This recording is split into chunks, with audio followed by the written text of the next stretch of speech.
महाराष्ट्र राज्यातील सर्व अनुदानित शासकीय आश्रमशाळेत भगवान बिरसा मुंडा यांच्या 150व्या जयंतीनिमित्त जनजाती गौरव दिन साजरा करण्यात यावा असे परिपत्रक शासनाने जारी केले. त्या अनुषंगाने एकात्मिक आदिवासी विकास प्रकल्प राजूर कार्यालयाच्या प्रकल्पाधिकारी देवकन्या बोकड यांनी सर्व मुख्याध्यापकांना विविध सांस्कृतिक कार्यक्रमांची रूपरेषा देऊन कार्यक्रम सादर करावेत असे सांगितले. त्यानुसार अनुदानित आश्रमशाळा खडकी येथे सामाजिक कार्यकर्ते, इतिहास विषयाचे अभ्यासक, व्याख्याते काळू भांगरे यांच्या व्याख्यानाच्या कार्यक्रमाचे आयोजन करण्यात आले होते. आदिवासी क्रांतिकारक आणि स्वातंत्र्य लढ्यातील त्यांचे योगदान या विषयावर त्यांनी व्याख्यान दिले. वीर बिरसा मुंडा, आद्य क्रांतिकारक राघोजी भांगरे या क्रांतिकारकांची माहिती यावेळी विद्यार्थ्यांना देण्यात आली. 1830च्या दशकामध्ये राघोजी भांगरे याच डोंगर दऱ्यामध्ये राहून इंग्रजांना पळ करून सोडलेलं आहे. स्वशासन, जल जंगल जमिनीचा जो लढा दिलेला आहे तो राघोजी भांगरे आपल्या तालुक्यामध्ये दिलेला आहे. देवजी आव्हाड नावाचा त्यांचा सल्लागार हा दलित कुटुंबातला आहे. बाळू पिचड नावाचा पेपर करण्याचा क्रांतिवीर आहे. बापू भांगरा इंद्राचा आहे. धर्मानंदा पिपळीचा आहे. गोविंद खाडे बारीचा आहे. कितीतरी क्रांतिवीर आहेत असं पेटून उठलेला बिरसा इतका काही हुशार आणि बलवान होता की लोक त्याला भगवान सुद्धा मानू लागले होते, देव मानू लागले होते. अशा या योद्ध्याला तुम्हाला सांगतो, इंग्रजांना फाशी दिली नाही. कारण जर या योद्ध्याला फाशी दिली गेली तर संपूर्ण मुंडा समाज हा पेटून उठेल आणि एकदा की मुंडा समाज उभा राहिला, आदिवासी समाज उभा राहिला तर या देशातून आपल्याला लवकर पळावं लागेल आणि म्हणून त्याला विष देऊन मारलं गेलं. किती वर्ष जगला बिरसा. आज जग ज्याचं गौरव करते, ज्याचं गुणगान घेतं तो बिरसा अवघी 25 वर्ष, अवघी 25 वर्ष. आणि 25 वर्षाच्या त्या इतिहासामध्ये, त्या आयुष्यामध्ये त्यांनी जन माणसाच्या मनावरती राज्य केलं.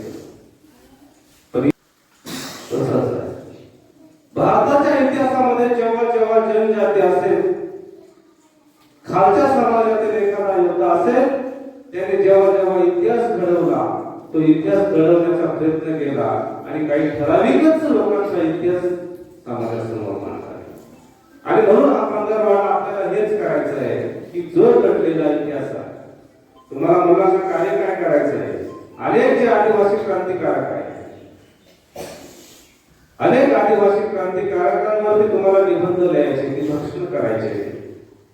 त्यांचा इतिहास तुमच्या मनामध्ये बसला पाहिजे, आदर्श निर्माण झाला पाहिजे. ते कशासाठी लढले? एक चांगल्या विचारासाठी लढले. आणि म्हणून आदर्श जीवन घडवायचं असेल, तुमचं उद्याचं भविष्य घडायचं असेल तर आपल्याला कोणाकडून तरी प्रेरणा घ्यावी लागते. आणि ही प्रेरणा आपल्याला जर घरच्याकडून घेतली तर ती प्रेरणा चिरकाल येते.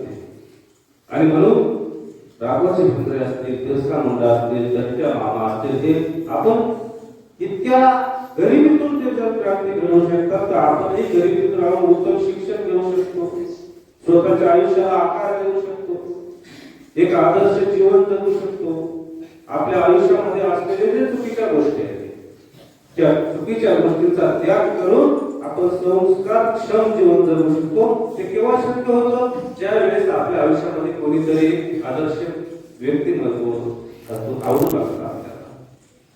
असं आदर्श व्यक्तिमत्व जेव्हा आपण आपल्या आयुष्यामध्ये, आपल्या विचारांमध्ये त्यांच्या विचारांना स्थान देऊ, त्यावेळेस आपल्या डोक्यातले वाईट विचार बाजूला जातील आणि चांगले विचार आपल्या डोक्यामध्ये जातात. नुकतेच अनुदानित आश्रमशाळा शेंडे येथील मुख्याध्यापक भालेराव एजी यांची अनुदानित आश्रमशाळा खडकी येथे बदली झाली.